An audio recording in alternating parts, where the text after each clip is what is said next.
আসসালামু আলাইকুম, কেমন আছেন সবাই? আশা করছি আল্লাহর অশেষ রহমতেই সবাই ভালো আছে। আলহামদুলিল্লাহ, আমরাও ভালো আছি। অন্যান্য দিনের মতো আজকেও সবাইকে স্বাগতম আমার চ্যানেলে। আর আমি সংসারের যে কাজকর্ম নিয়েই ভিডিওটা করি, আর যেগুলো আমি করি সেটাই রিয়েল ভিডিও। তো ওইটাই আজকেও শুরু করেছি। আর এখন সকাল 11:30 বাজে।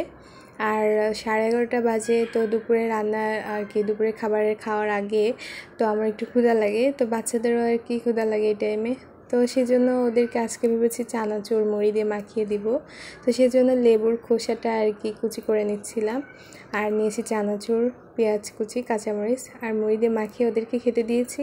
আর আজকে ওদের বাবা বাজারে গিয়েছিল, তো বাজার থেকে লেয়ার মুরগি নিয়ে এসেছে, তো ওটাও আমি পরিষ্কার করে নিয়েছি। আর মাছ নিয়ে এসেছিলো সিলভার কাপ মাছ, তো ওইটাও ধুয়ে পরিষ্কার করে ফ্রিজে রেখে দিয়েছি। তো মাছগুলো আজকে মাছের মাথা দিয়ে আর পুঁই শাক দিয়ে রান্না করব। সাথে বাচ্চারা তো আর মাথা খেতে পারে না, তো ওদের জন্য পেটির মাছ আর লেজটা আমার খেতে খুব ভালো লাগে, তো সেজন্য এগুলো দিয়ে পুঁই শাক রান্না করব। আর এইসব দিয়ে পুঁই শাক রান্না করলে খেতে সত্যিই মজা। শুধু পুঁই শাক না, যে কোনো শাক মাছের মাথা দিয়ে রান্না করলে আমার কাছে ভালো লাগে। তো আমি যেভাবে রান্না করি সেটা আপনাদের সঙ্গে শেয়ার করছি। তো এখানে প্রথমে চুলার উপর কড়াই দিয়ে দিয়েছি, আর কড়াইটা একটু গরম হয়ে আসলে তেল দিয়েছি। আর তেলটা একটু গরম হলে তখন দিয়েছি পেঁয়াজ কুচি, আর পেঁয়াজ কুচি দিয়ে কিছু সময় একটু নেড়ে নিব। নেড়ে চেড়ে এখন পেঁয়াজটা যখন একটু নরম নরম হয়ে এসেছে, তখন এর ভিতরে কাঁচামরিচ, তারপরে রসুন আর জিরা একসঙ্গে বেটে নিয়েছিলাম, ওইটাই দিয়েছি। আর পুঁই শাকটা আমি যতটুকু নিয়ে এসেছিলো পুরোটাই রান্না করছি। আর শাকে একটু ঝাল ঝাল হলে মজাই লাগে, তো সেজন্য একটু ঝালটাও বেশি দিয়েছি। তো এখন আমি এক এক করে লবণ আর হলুদ দিয়ে দিচ্ছি, দিয়ে মশলাটাকে ভালো করে কষিয়ে নেব।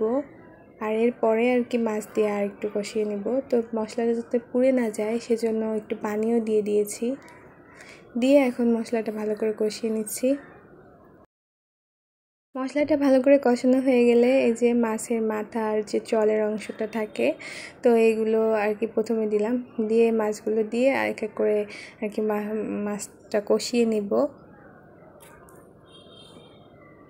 মাছের মাথাটা এতটাই বড় ছিল যে সব কিছু ধরছিল না একসঙ্গে।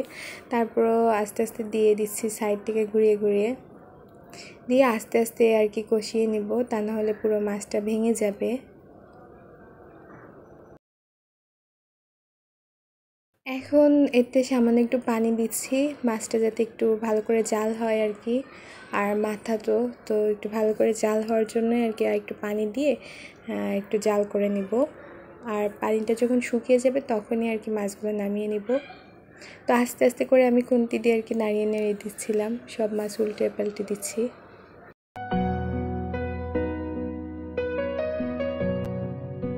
পানিটা শুকিয়ে গিয়েছে আর এখন তলা থেকে লেগে লেগে যাচ্ছে, তো আমি আস্তে আস্তে করে সব কিছু তুলে নিচ্ছি।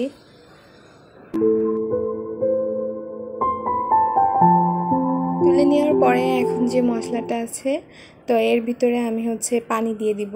তো এমনভাবে পানিটা দিব শাক সিদ্ধ হবে, তারপরে মাছ দিব।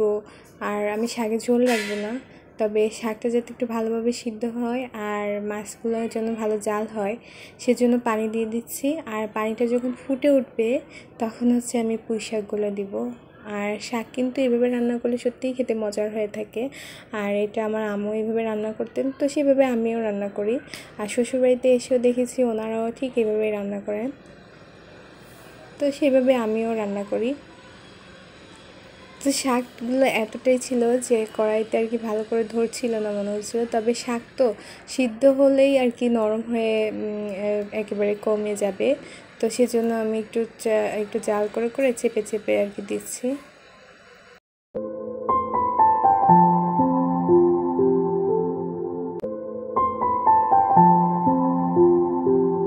এই যে দেখুন, মনে হচ্ছিল না যে কড়াইতে ধরবে না, অথচ এখন এই যে সিদ্ধ কতটুকু হয়ে গিয়েছে।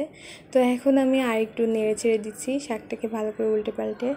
আর খুন্তির আগা দিয়ে শাকগুলো কেমন সিদ্ধ হয়েছে ওটাও একটু নাড়িয়ে নাড়িয়ে ভেঙে দিচ্ছি। তো আমি আরও একবারও ঢাকনা দিয়ে ঢেকে রাখবো আর একটু সিদ্ধ হোক। এই তো ঢাকনা তুলে নিয়েছি আর এই যে শাকগুলো মানে ভালোই সিদ্ধ হয়ে গিয়েছে। আর এখন হচ্ছে আমি মাছগুলো দিয়ে দিচ্ছি আর মাছগুলো দিচ্ছি আর সাইডে শাকগুলো ভালো করে ভেঙে ভেঙে দিচ্ছি। তো এতে করে হবে কি যে মাছের জায়গাটাও পাবে আর মাছগুলো জাল হবে ভালো আর শাকগুলো আর কি গলে যাবে।